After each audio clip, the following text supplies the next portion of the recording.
హల్లెలూయా, praise lord. దేవుని నామానికి మహిమ కలుగును గాక. ఈరోజు మీరందరినీ సంధించడానికి దేవుడు ఇచ్చిన కృప కొరకై దేవుడిని ఎంతగానో స్తుతిస్తున్నాను. ఈ రోజుకైనా దేవుని యొక్క వాక్యం మనం చూసినట్లయితే యోబు గ్రంథము 29వ అధ్యాయము 4వ వచనం ఈ విధంగా సెలవిస్తూ ఉంది. నా పరిపక్వ దినముల్లో ఉండినట్లు నేను ఉండిన యెడల ఎంతో మేలు, అప్పుడు దేవుని రహస్యము నా గుడారమునకు పైగా ఉండెను అనేసి ఈ యొక్క వాక్యంలో మనం చూస్తామన్నమాట. అతడు యోబు గురించి మనం చూసినట్లయితే, యోబు నా పరిపక్వ దినాల్లో నేను ఎలాగైతే ఉన్నానో, నేను అంతా ఉన్నప్పుడు నా బిడ్డనంతా పోగొట్టుకోకుండా ఉన్నప్పుడు ఉన్నంత ఆ యొక్క ఆస్తి, ఆ యొక్క ధనం అంతా కూడా, ఆ యొక్క ఆస్తి అంతా కూడా చూసినట్లయితే యోబు అంత ఐశ్వర్యవంతుడు ఆ యొక్క దేశంలో ఎవరూ లేదనమాట. అయితే దేవుడు అంతగా సమృద్ధిని దేవుడు యోబుకి ఇచ్చాడనమాట. యోబుకి ఇచ్చిన ఆ యొక్క దినాలను చూసినట్లయితే నెయ్యి పోసి కాళ్ళు కడుక్కునేవాడంట. అంతే. ఆ తర్వాత మనం చూసినట్లయితే అంత సమృద్ధి అయిన ఆ యొక్క ఆస్తిని దేవుడు యోబుకి అనుగ్రహించారనమాట. తర్వాత మనం చూసినట్లయితే వీధిలో నడిచి వెళ్ళేటప్పుడు యవ్వనులు అతను చూసి దాక్కునేవారంట. ముసలి వారంతా కూడా ఏం చేసేవాళ్ళంటే అతను వస్తే చూసి లేచి నిలబడి, కూర్చొని ఉన్నా కూడా లేచి నిలబడేవారంట. చూడండి, ఈరోజు మన ఊర్లోకి ఎవరైనా ఎంపీఓ లేకపోతే ఎమ్మెల్యేనో లేకపోతే ముఖ్యమంత్రి ఎవరో కానీ మన ఊరికి మన దారిలో వస్తున్నారు అని చెప్తే ఎవరైనా ఇంట్లో ఊరికే ఉంటారా? వాళ్ళు చూడడానికైనా కూడా బయటికి వెళ్ళి చక్కగా వాళ్ళు చూసేసి లోపలికి వస్తాం. ఒకవేళ కూర్చో ఉన్నా కానీ లేచి నిలబడి వాళ్ళకి వారి కొరకైనా ఒక గౌరవాన్ని, ఒక మర్యాదను ఇస్తామన్నమాట.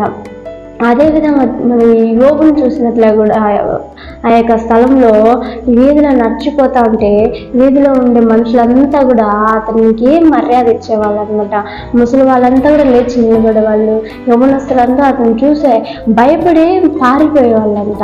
అంత దేవుని యందు అంత భయభక్తి ఉంటున్నాడు.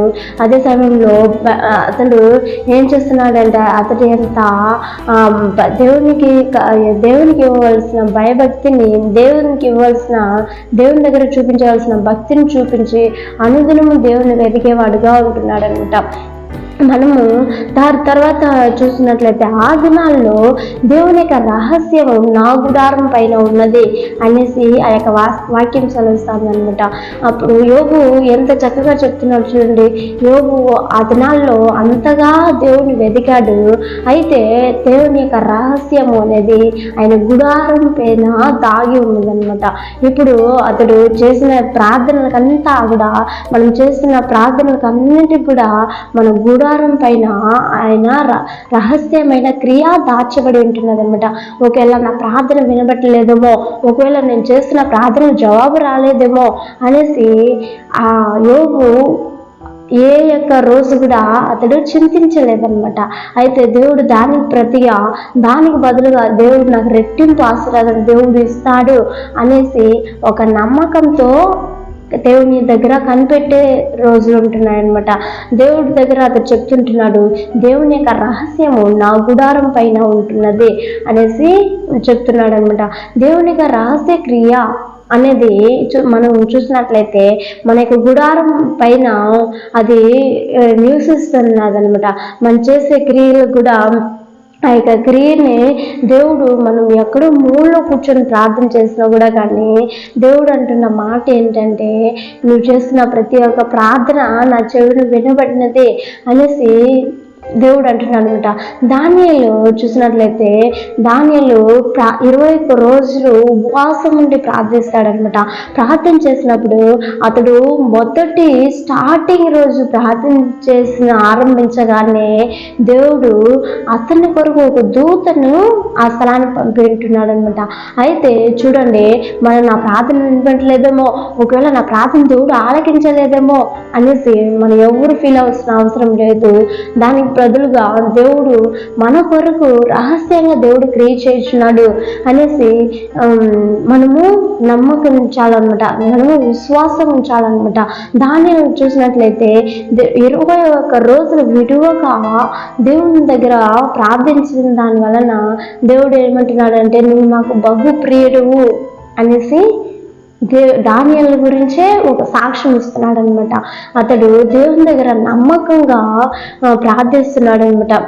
దానియేలు 6వ అధ్యాయంలో 10వ వచనం ఈ విధంగా సెలవుస్తుంది, ఇటు శాసనము సంతకం చేయబడినని దానియేలు తెలుసుకున్నను. అతడు తన ఇంటికి వెళ్ళి ప్రకారముగా అనుదినము 3 మోకాళ్ళుని తన ఇంటి కిటికీలు యెరూషలేము తట్టున తెరవబడి ఉండగా తన దేవునికి ప్రార్థన చేయొచ్చు, ఆయన స్తుతించవచ్చును అనేసి దేవుని యొక్క వాక్యం సెలవిస్తుంది అనమాట. అయితే దేవుడు చూడండి, దానియేలు దేవుని యందు ఉన్న ఆ యొక్క విశ్వాసాన్ని అతడు పోగొట్టుకోలేదు. రోజు ప్రార్థించడాన్ని అతడు విడువగా చేసిన దానివల్ల ఆ యొక్క ఎన్ని శాసనాలు ఆ యొక్క రాజ్యాంగంలో బయలుపరిచినా కానీ, ఆజ్ఞాపించినా కానీ ఆ యొక్క ఆజ్ఞకు భయపడకుండా దేవుని ఎదుట, రాజాతి రాజు ఎదుట అతడు ముమ్మారు ప్రార్థించే దేవుడు అంటున్నాడు అనమాట. ఆ విధంగా చేసిన దానివల్ల దేవుని యొక్క రహస్య క్రియ అనేది దానియేలుకు ఎలా కలిగిందంటే, అతడు ప్రార్థన చేసిన దానివల్ల అతడు సింహపు బోన్లో పడవేసినా కూడా కానీ దేవుడు తప్పించుకున్నాడు అనమాట. అతడు సింహంలో ఎంతో ఆకలితో ఉంటారు, ఎవరు నాకు ఆహారంగా రాబోతారా అనేసి వెయిట్ చేసి ఉండొచ్చు. అయితే దానియేలును అక్కడ పడవేసిన వెంటనే ఆ దానియేలును వచ్చి పట్టుకొని తినేయకుండా ఆ యొక్క సింహాలు ఏం చేస్తుందంటే మౌనంగా దేవుడు సింహంలో నోరుని కట్టివేశాడనమాట, మూసివేశాడనమాట. అది ఎంతగా ఆకలితో ఉన్నా కానీ ఆ ఆకలిని దానియేలు రూపంలో తీర్చుకోకుండా అది ఏం చేసిందంటే దేవుని యొక్క మాటకు లోబడిందనమాట.